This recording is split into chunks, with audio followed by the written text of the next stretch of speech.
Olá, paz e bem. Estamos aqui no Fé e Razão para falar de se Jesus Cristo era profeta, né? Mas antes disso, peço a você que se inscreva no canal, compartilhe nas redes sociais e não esqueça do meu Apoia-se. Sim, que com R$ 5 você ajuda uma família que precisa e leva um livro do tio Cláudio. Aliás, o livro desse mês de fevereiro já foi enviado. Confira aí no seu e-mail se você recebeu, minha irmã. Se você não recebeu, entre em contato comigo. E se você quiser o livro, também entre em contato comigo. Então vamos lá. Antes de mais nada, né, vou falar aqui uma frase do meu grande amigo, né, irmão Maurício Ribeiro, lá do Universo, lá do Observatório Católico. Né? Então, se você acompanha o Maurício lá no Observatório Católico, tá aqui uma frase dele que eu gostei muito. A instituição espiritual mais caluniada e difamada por covardes é a Santa Igreja Católica. Todo dia inventam uma nova sandice, idiota, acusando os católicos, né, o clero e a nossa história. Requer que nesses momentos de ódio anticatólico sejamos incisivos na defesa da verdade. Né? Valeu, Maurição, né? Deus abençoe você, sua família, e quem puder, se inscreva lá no Observatório Católico, também se inscreva, né, como eu já falei, no Purgatório da Bíblia, no canal do Cris, no canal do Robson, né? Tem vários canais aí para vocês se inscreverem.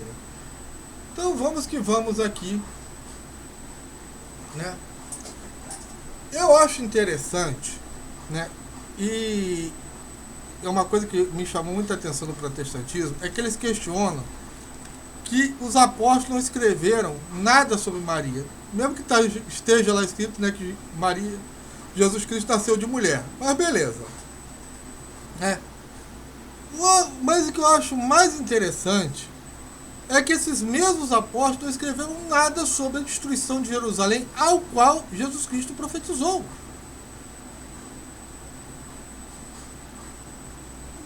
Se você quer provar que Jesus Cristo era profeta, que algum deles tenha escrito alguma coisa sobre a destruição do templo. O que você tem ali, na segunda carta de Tessalonicenses, capítulo 2, né, fazendo uma alusão à abominação no templo, né, que tem referência lá em Daniel, que é a entrada de ídolos no templo de Jerusalém. Tá? Mas não fala da destruição do templo. E esse evento ocorreu no reinado de Calígula. Quem quiser saber mais sobre isso, vá no canal do Cris Macabeus, que ele explica isso maravilhosamente bem. Eu não vou entrar na explicação aqui agora, porque, né, eu tenho que fazer um vídeo muito extenso, que não é a intenção desse vídeo. Mas aí vem um probleminha técnico. Por quê? Porque quando Paulo fala isso, esse evento já tinha ocorrido. Calígula morre em 41. A primeira carta dos Tessalonicenses foi escrita 10 anos depois da morte de Calígula. Imagina a segunda carta. E a destruição do templo, né, foi escrito muito depois. Porque o primeiro escrito do Novo Testamento é a carta dos Tessalonicenses. É o primeiro escrito, né, que abre o Novo Testamento. Não foi Mateus, não foi Marcos, não foi Lucas. Foram as cartas paulinas. Perceberam o problema? Porque Paulo podia muito bem ter escrito isso, né? Ela falou, olha, eu disse, né, que Calígula ia botar lá a grande abominação, né? Mas o evento aconteceu depois. Você não pode nem tomar isso, talvez, se você for solo escriturista, como profecia. E a coisa complica mais ainda. Por quê? Eu até tirei aqui do biblia.org, que é um site protestante, né? Mas você pode pesquisar por aí afora, que você vai ver o seguinte. A primeira carta aos Tessalonicenses do ano 50. O primeiro evangelho é o de Marcos, nos anos 70. Mateus e Lucas no ano 80, João no ano 90, né? Aí o cara, mas aqui está a carta de 2 de Pedro e Judas no ano 80. Como é que é isso? É que muitas das cartas que também eram ditas, né, de apóstolos eram atribuídas. Por isso é que tem os deuteropaulinos. Que, por exemplo, a segunda carta de Pedro. Pedro já estava morto aqui, muito provavelmente, se ela foi escrita no ano 80. Porque Pedro morreu no ano 64. Se a gente pegar essa versão aqui protestante, né, Pedro não viu a destruição de Jerusalém. Então a primeira carta dele no ano 70, 80, não faz o menor sentido ter sido escrita por ele. Porque Pedro morre bem antes disso. Nem Pedro nem Paulo viram sequer a destruição de Jerusalém. É porque Pedro morreu no reinado de Nero. Então, você já vê o problema logístico da cronologia da Bíblia. Quando Marcos escreve, né, a destruição do templo, Jesus profetizando aquilo, o evento já tinha ocorrido, ou estava ocorrendo. E aí vem um problema, né? Por quê? Porque não é, por exemplo, uma profecia católica. Cito aqui Dom Bosco. Dom Bosco, quando profetizou Brasília, tá? Foi muito antes de Brasília ser construída. Foi 1883. Brasília foi fundada em 1960. Você tem a profecia de Fátima, você tem as profecias de São Francisco de Paula, né? A profecia de Nossa Senhora de Bom Sucesso aqui no Brasil, que foram profecias antes, né, daquilo ocorrer, já havia um registro daquilo. As profecias de Jesus, né, não havia isso. O único lugar que eu achei que as profecias foram escritas antes é um texto do João Ferreira de Almeida, um estudo do João Ferreira de Almeida, ou supostamente João Ferreira de Almeida, né? Mas é aquela coisa, você que acreditar no João Ferreira de Almeida, é um problema seu. Eu não acredito no cara que diz que era padre e pra mim nunca passou perto da sacristia. Mas se você acredita no João Ferreira de Almeida, é outros 500. Né? Ou então, né, nesses sites aí do Adventista do Sétimo Dia que mente por esporte. Um estudo sério, você vai ver que realmente aquilo que Jesus escreveu, né, não foi anterior ao evento, bem posterior, né, bem posterior mesmo. E aí é que vem o problema, né, que eu fico imaginando o protestante como é que ele resolve isso. Porque a fé apostólica, nós somos a igreja apostólica, né? A gente entende isso de 3 maneiras diferentes. Primeiro, que ela foi fundamentada nos apóstolos. Segundo, é que ela conserva e transmite o depósito de fé escutado diretamente da boca dos apóstolos. E terceiro, são os apóstolos que, por meio dos seus sucessores, continuam a guiar a igreja em sua missão pastoral.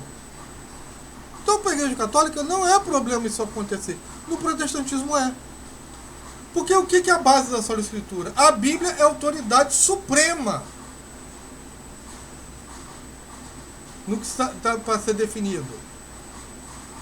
Então a Bíblia é completa e dotada de autoridade verdadeira. Então imagina você chega com o texto do Evangelho de Marcos ou o Evangelho de Mateus, que você só sabe que foram escritos por Mateus e Marcos por causa da tradição católica, que na verdade foram escritos por anônimos. Como é que você aceita isso? Se a Bíblia não tem o cânon dos livros que são inspirados. E o protestante vai falar, basta estar escrito para que seja inspirado. Isso é falso. Demonstrarei aqui aos irmãos. Eu usarei aqui meu grande irmão e amigo Robson Miranda, né, uma figura fora de série. O Robson Miranda, ele tem uma lei, né, eu botei aqui como artigo 1º, deve-se proibir a utilização de Wi-Fi em hospício para os protestantes não postarem tanta sandice por aí. É um projeto de lei do Robson Miranda. Por que o Robson Miranda escreveu isso? Todo brasileiro tem que acatar? Apesar de eu achar uma lei maravilhosa, não. Porque o Robson, ele não tem autoridade. Ao passo que o artigo 1º, né, da República Federativa do Brasil, né, o que está na Constituição, nós temos que acatar. Acatar, tá bom, gente? Não é atacar não, tá, por favor. Então, por quê? Porque há uma autoridade por trás do que foi escrito. Nenhum protestante é doido de pegar o livro do Código Penal, botar lá e dizer, olha, esse aqui vai ser meu advogado. E ficar lá sentado. Não, a primeira coisa que ele faz é contratar um advogado. Para que através da autoridade desse advogado, ou da própria, ele pode se autodefender, ele consiga, né, os meios para sair daquele julgamento. Que ele foi posto como réu. Para que ele tenha os meios de defesa. Né? Não é a autoridade dele mesmo. E ele depende de uma autoridade maior que é o juiz, para dizer se ele é culpado ou inocente. Não é o Código Penal que vai dizer que o cara é culpado ou inocente. É o juiz. Né? A regra é clara, mas quem decide o pênalti é o juiz. Só para ficar bem claro isso na cabeça dos outros. E foi nesse espírito, e eu fico assim, como a Igreja Católica, cara, ela através dos séculos, ela tem uma harmonia. Porque você tem Santo Agostinho dizendo que não acreditaria na autoridade, né, da Bíblia. Eu não creria no Evangelho se a autoridade não viesse da Igreja Católica. Eu também, se a Igreja Católica vai falar, olha, a Bíblia é um livro que não vale de nada, eu taco ele no fogo tranquilamente, não tenho o mínimo pudor disso não. Porque foi a Igreja Católica que salvou as verdades protestantes. É bom se basear na Bíblia, mas não existiria ela se os gnósticos tivessem provado que os escritos do Antigo Testamento foram feitos pelo diabo. Ou colocasse os vários evangelhos que tinham, mais de 100, dentro da Bíblia, desses 100, a igreja disse que são só 4.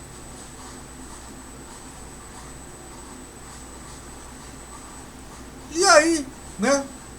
E você tem outras questões, porque a Igreja Católica começou a existir antes que um tio do Novo Testamento fosse escrito. Pedro já tinha convertido 3.000 judeus.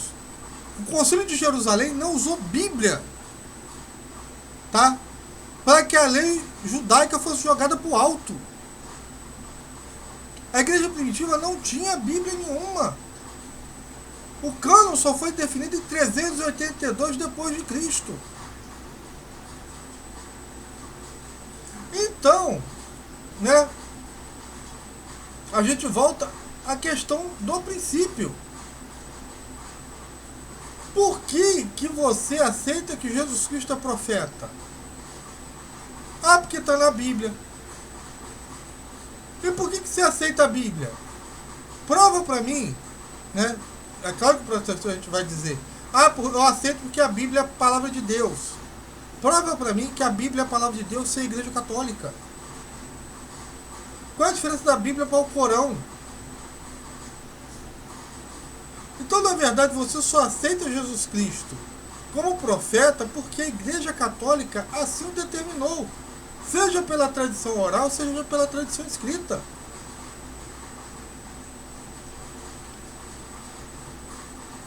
Então, por que eu aceito Jesus Cristo como profeta? Pelo mesmo motivo que eu aceito que a Bíblia é a palavra de Deus, porque a Igreja Católica falou. Porque ela é comum e sustentável da verdade. Então, gente, né, fica aí meu recadinho. Paz e bem para todo mundo. E até a próxima. Amém.